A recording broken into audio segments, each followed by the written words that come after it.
Hello my friends, Jerry Rosa here in the Rosa String Works workshop, and it's like 6:30 in the evening and it's pouring down rain outside, by the way, so it's pretty dark out already. But regardless, I have a small project, at least I hope it's a small project. This is a phone charger. It clips onto like your air vent or something like that on your dash, and it holds your phone. It snaps into place. These little, you can just open this up with these little arms here. Now I'm trying to figure out how to get it to close. Oh, you push on this. When you push on this, it'll close, and you can see there it closed. I've been using this for several years, and it's worked great. I absolutely love this thing. But on the trip home to Ohio, the grandson somehow or another got a hold of this thing and broke it off right there.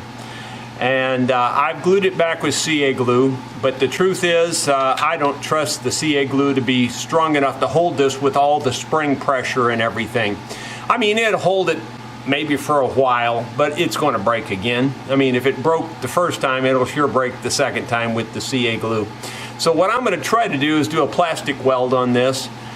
Will this work? Is this the kind of plastic that you can even weld? I don't know, but we're going to try it because I don't have much faith that this is going to last like it is.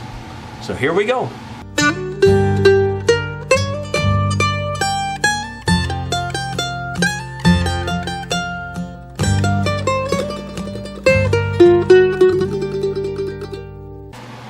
Well, my friends, I'm going to use this little plastic welder that I got from Temu. I'm pretty sure it came from Temu. They sent me a bunch of stuff and had me do a video on all their stuff. And quite honestly, some of it was real good and some of it not so good. This has been very good. I've really used it a lot. I've welded the floor in my Polaris Ranger and countless other projects, welded plastic on the four-wheelers, all kinds of things, and it's all held. I haven't had anything break once I welded it with this and put it back together.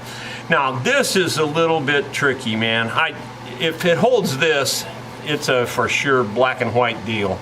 The truth is I just don't think much is going to hold this, but we're going to give it our best shot anyway. And now that I've got a lot of experience with this thing, at least it ought to if it can. The kits come with these all kinds of little wire deals, and they're different shapes. This is the shape I've chosen for this purpose here, because this one is the perfect shape to go across a seam, I think. And so that's what I'm going to try to do. I'm putting on my close-up glasses, and I'm going to pull the trigger on this gun and start pressing it into place. And if this plastic will melt, it'll go right in there. And it did melt, and it's going right in there, just like I thought it would. Wow, that's awesome. And then you just let go of the trigger after you get it. You can tell when it's sunk down in there pretty good. You try to go about halfway, roughly. And then you just let go of the trigger, and just in a few seconds you can just wiggle it out of there, and you can see that it's welded that. I'm really happy with that. I think that'll make it hold, you know. Now I'm going to take some wire snippers and snip this wire off as close as I can. If there is a negative to this process, the wire is the negative. You got to be careful. I've got my safety glasses on, but these wires go flying everywhere. Number one, that's your first problem. Your second problem is that it leaves them up proud. They're always sticking up a little bit. But then I just take a file and or something, a sander or something, and file them off. In this case, I'm going to try to use this little file and see if it'll cut them off. Might have to go to the Dremel. Yeah, I don't have a lot of patience for that, so I'm going to get my Dremel out and sand those off. Okay, I've got a little grinding stone here.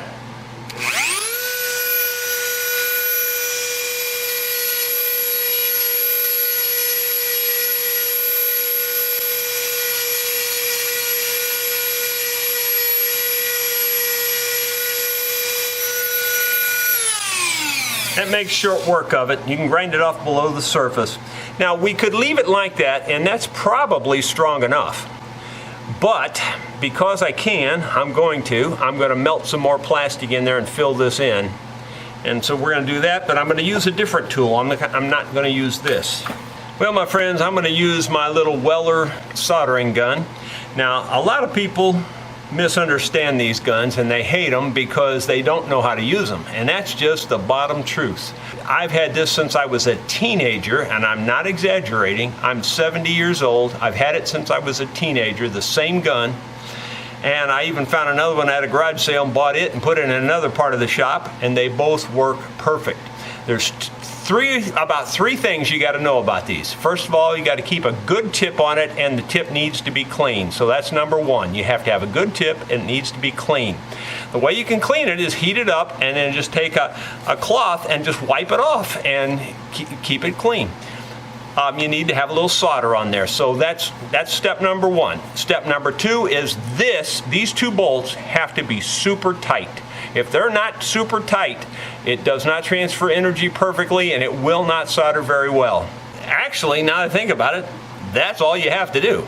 So you have to have a good tip, has to be clean, and you have to have these tight. If you got that, this thing works like $1 million every time. And it also works for welding plastic. I use it all the time for this, and I convert it back and solder wire with it also. It's really a great machine. Love this tool. It's absolutely the best tool ever created by a human, in my opinion.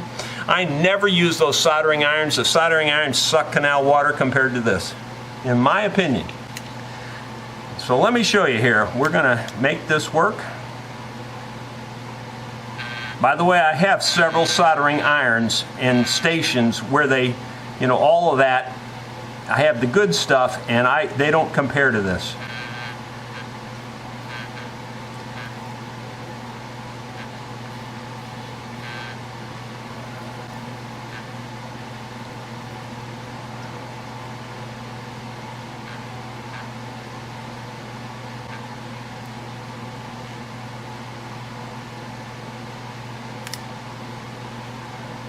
That looks real good. It's filled in the holes. Now to clean this tip off, all you gotta do is just wipe it off. And it's just about as clean as it can be. Works great every time. Done it millions of times. All right, so now this is already almost cool to the touch. What I could do now to make it a little better is to sand this. Because I've got the proper tool for that, I might as well give it a shot, I guess. Okay, so I've got this little sander here. Better plug it in or it won't work. It's got some fairly rough sandpaper on it at the moment. This might be a little finer, I think. I think I'll switch it over to a little finer sandpaper. All I gotta do is push that in like so, pull this paper off.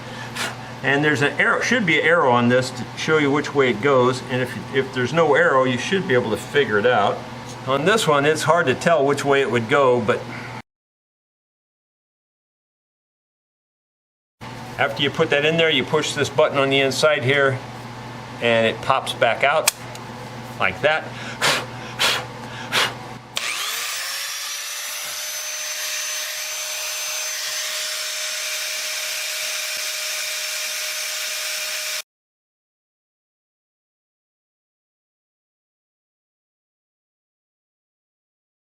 Okay, that looks pretty good. I'm going to see if I can't smooth it a little bit more.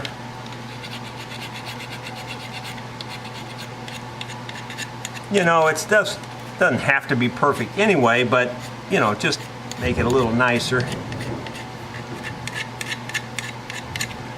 I think that's about as good as it's going to get.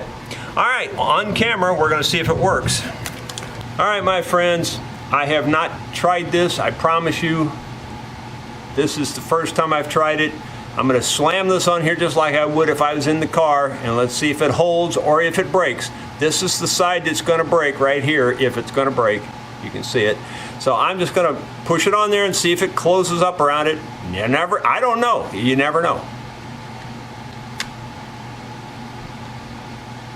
Seems to be working. Well, I'm going to call that a success. If it would happen to fail in the future, I will tell you about it on my daily vlogs. Thank you so much for watching. Hope you enjoyed it. If you did, give me a thumbs up, and we'll see you on the next video. Thank you.